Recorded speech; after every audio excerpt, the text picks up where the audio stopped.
Hello everyone. आज मैं आपको पढ़ाऊंगा पार्ट्स ऑफ स्पीच। तो चलिए क्लास को शुरू करते हैं। सबसे पहले बात करते हैं what is parts of speech. क्या है parts of speech? English language में जितने भी वर्ड्स हम लोग यूज करते हैं, बोलते हैं, उन सभी को 8 पार्ट में डिवाइड किया गया है। उनके यूज के अकॉर्डिंग, उनके फंक्शन के अकॉर्डिंग 8 पार्ट्स में उसको बांटा गया है। इसका मतलब यह है कि इंग्लिश जो हम बोलते हैं उसमें जितने भी वर्ड का इस्तेमाल होता है, उन सभी वर्ड को जो है पार्ट्स ऑफ स्पीच कहा गया है। और वर्ड से वर्ड मिलकर के एक सेंटेंस बनता है। सेंटेंस का मतलब है द ग्रुप ऑफ वर्ड्स, और जिसका कोई सेंस बनता हो उसे सेंटेंस बोला जाता है। और जब आप सेंटेंस बनाना सीख लिए तो समझिए आप आराम से इंग्लिश को बोल लीजिएगा। तो इंग्लिश ग्रामर का सबसे बेसिक पार्ट होता है पार्ट्स ऑफ स्पीच। तो इसे समझना बेहद ज़रूरी है। इस वीडियो में हम लोग इसे बेसिकली समझेंगे, थोड़ा बहुत समझेंगे, और हर एक पार्ट्स को जो है हम लोग डिफरेंट वीडियो में डिस्क्राइब करेंगे। तो चलिए, पार्ट्स ऑफ स्पीच जो है वो दरअसल कैटेगरी का नाम होता है जो इंग्लिश ग्रामर में उसके फंक्शन के अकॉर्डिंग, उसके फंक्शन और मीनिंग के अकॉर्डिंग डिवाइड किया गया है। तो वो कौन से पार्ट्स ऑफ स्पीच है वो यहाँ पर लिखे हुए हैं। सबसे पहले noun, pronoun, verb, adverb, adjective, preposition, conjunction, interjection. ये 8 पार्ट्स ऑफ स्पीच है। तो इसे एक एक करके जो है समझते हैं। सबसे पहले है नाउन। देखिए, noun is a naming word. किसी भी चीज के नाम को नाउन कहा जाता है। ठीक है, जैसे यहां लिखा हुआ है, a noun is a word that names a person, place, thing और आइडिया।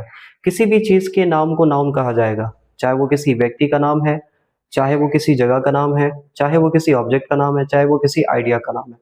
किसी भी चीज के नाम को नाउन कहा जाएगा। चलिए उदाहरण के साथ हम लोग इसको समझने की कोशिश करते हैं।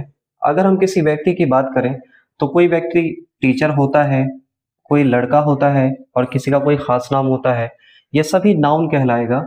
और किसी जगह के बारे में अगर बात करें तो जैसे स्कूल, सिटी, पार्क, और कोई खास नाम भी कह सकते हैं, India, Europe, America.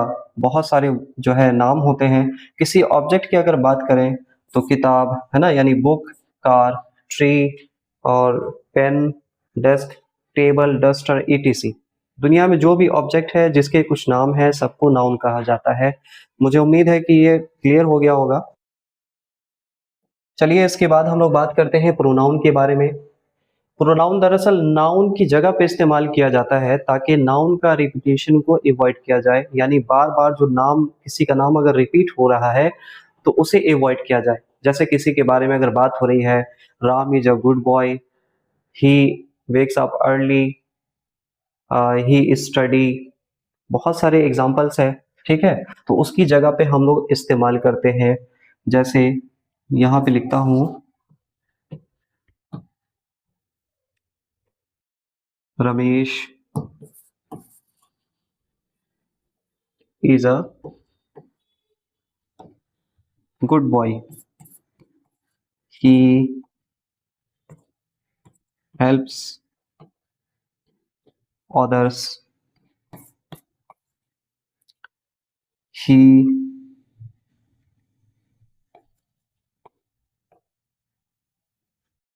always study। तो जैसे आप यहाँ पे ध्यान दीजिए, यहाँ पे सबसे पहले किसी का खास नाम है, उसके बारे में जब लगातार कोई बात की जाएगी तो हम उसके नाम के बदले जो है प्रोनाउन का इस्तेमाल करेंगे।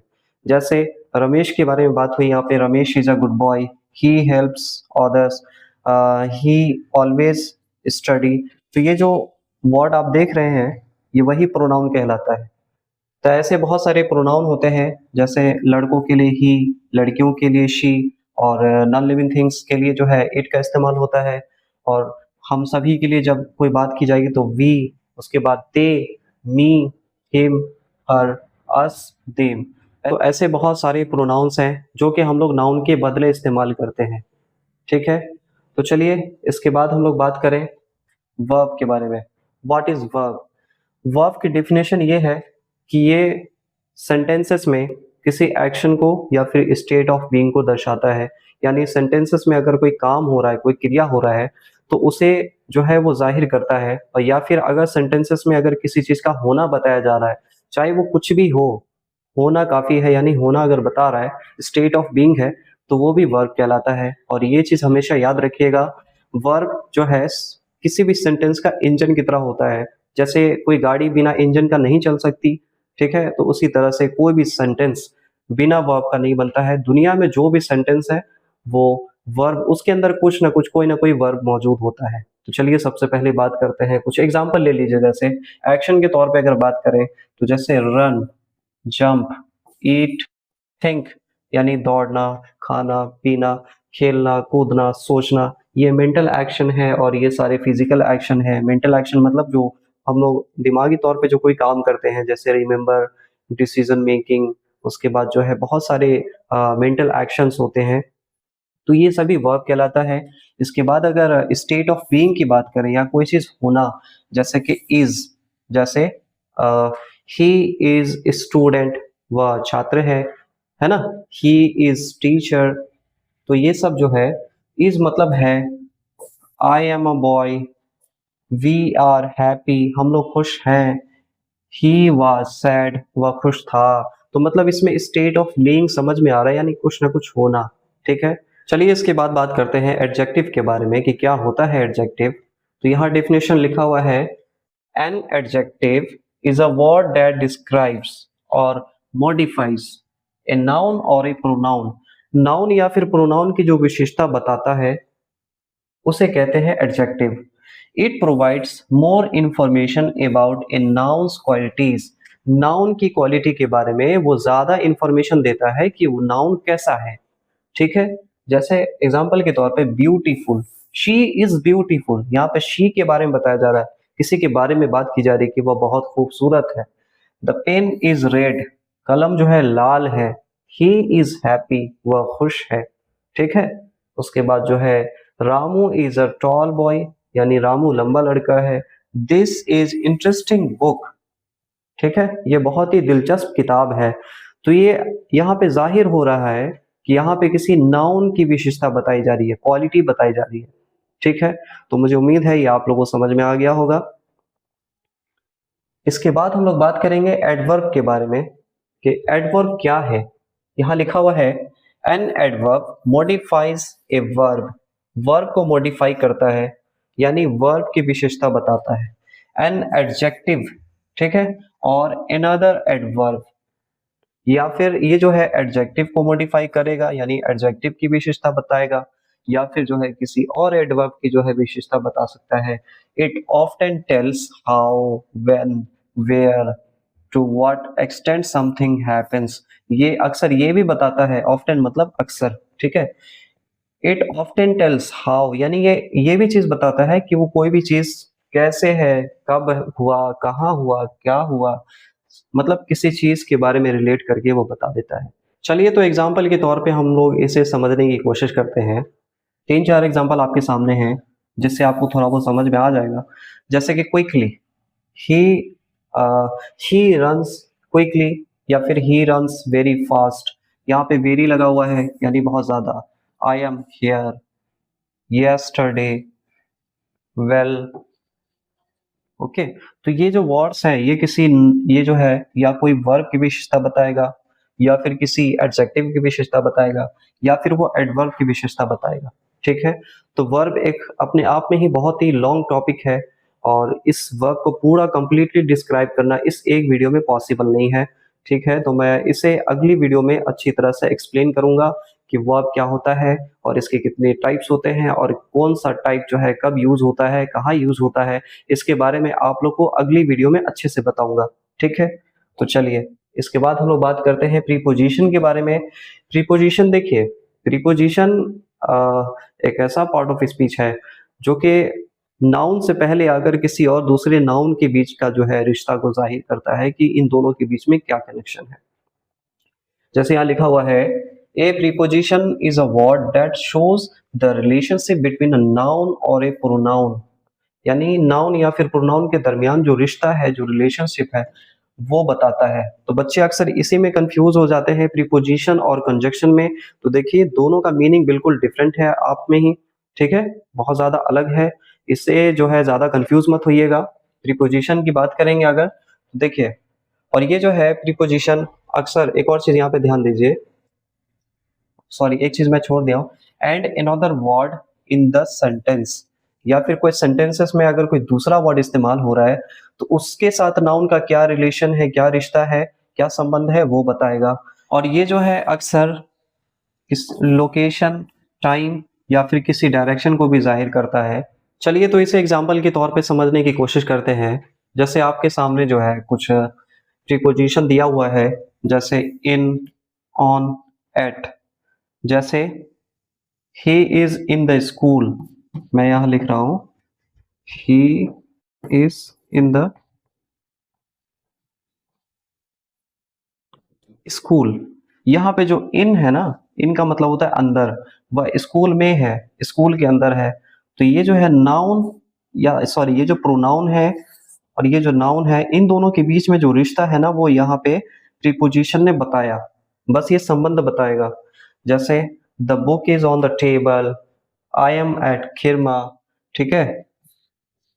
ये अंडर यानी नीचे, बिहाइंड यानी पीछे, विथ यानी साथ में, फॉर यानी के लिए। ऐसे बहुत सारी प्रीपोजिशंस है जो कि टाइम को भी दर्शाता है, लोकेशन को भी दर्शाता है, डायरेक्शन को भी दर्शाता है, और यहाँ तक कि किसी नाउन और प्रोनाउन के बीच में क्या रिलेशन है वो भी इसे दर्शाया जाता है।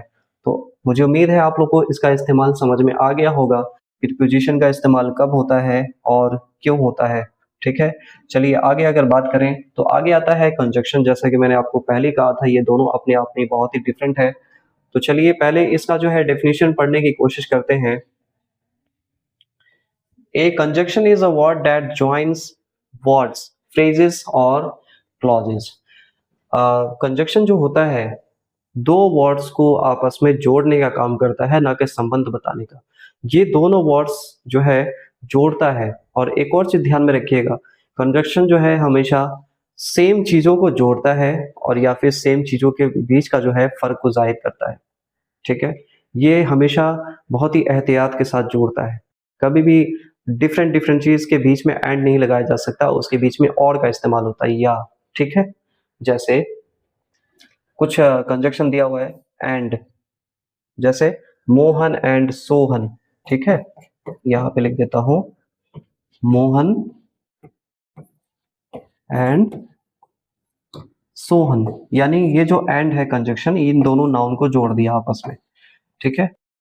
मोहन सोहन नहीं बोल करके हम लोग कहते हैं मोहन एंड सोहन। यहाँ पे जो बट है मोहन, अब यहाँ पे क्वालिटी के एतबार से बात करें, मोहन इज अ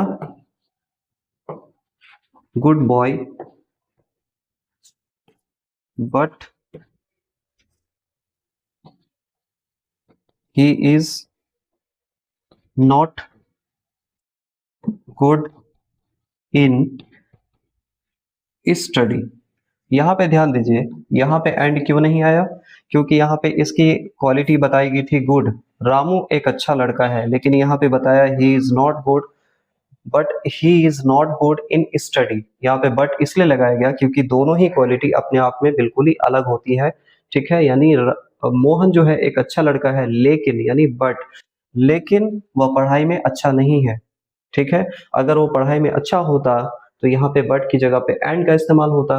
उसी तरह से, और हम लोग कहते हैं ना असल में ब्लैक और वाइट, ब्लैक और वाइट, काला या सफेद, तीखा या मीठा, ठीक है? सॉल्ट और स्वीट। ऐसे बहुत सारे एग्जांपल्स हैं जो कि कंजक्शन जो है दो नाउन्स को, दो फ्रेजेस को आपस में जोड़ने का काम करता है। बिकॉज, ओके, ऑल्दो, ऐसे बहुत सारे कंजक्शन हैं जो कि वर्ड्स को जोड़ने का काम करता है, ठीक है? चलिए आगे बढ़ते हैं। इसके बाद हम लोग बात करेंगे इंटरजेक्शन के बारे में। इंटरजेक्शन जो है हमेशा बहुत ही मजबूत इमोशन को जाहिर करने के लिए इस्तेमाल किया जाता है। जब भी कोई अचानक कोई बात अगर जाहिर करनी हो, कोई इमोशन सामने आता है, उसे जाहिर करने का जो है इसका इस्तेमाल किया जाता है। और इस चीज़ की पहचान एक और चीज़ से की जा सकती है कि इस वर्ड के लास्ट में एक्सक्लेमेशन मार्क का जो है इस्तेमाल होता है। तो चलिए इसके डेफिनेशन को पढ़ते हैं एक बार। An interjection is a word, interjection एक ऐसा वर्ड है या फिर एक फ्रेज़ है दैट एक्सप्रेस, जो कि ज़ाहिर करता है ए स्ट्रॉन्ग इमोशन, एक बहुत ही मज़बूत अनुभव को ज़ाहिर करता है, एंड इज़ ऑफ्टन, और ये अक्सर फॉलोइड बाय एक्सक्लेमेशन मार्क। तो देखिए यहाँ एग्जांपल के तौर पे समझने की कोशिश करते हैं, जैसे लिखा हुआ है oh wow, what a beautiful day, है ना? उसके बाद ouch, hurray, I won the match. तो ऐसे बहुत सारे इमोशन होते हैं जो कि इंसान जाहिर करता है किसी मखसूस आवाज निकाल के या कोई इमोशन जाहिर करके। तो जो भी वर्ड हम लोग जो है किसी इमोशन को एक्सप्रेस करने का इस्तेमाल करते हैं, उन्हें ही इंटरजेक्शन बोला जाता है।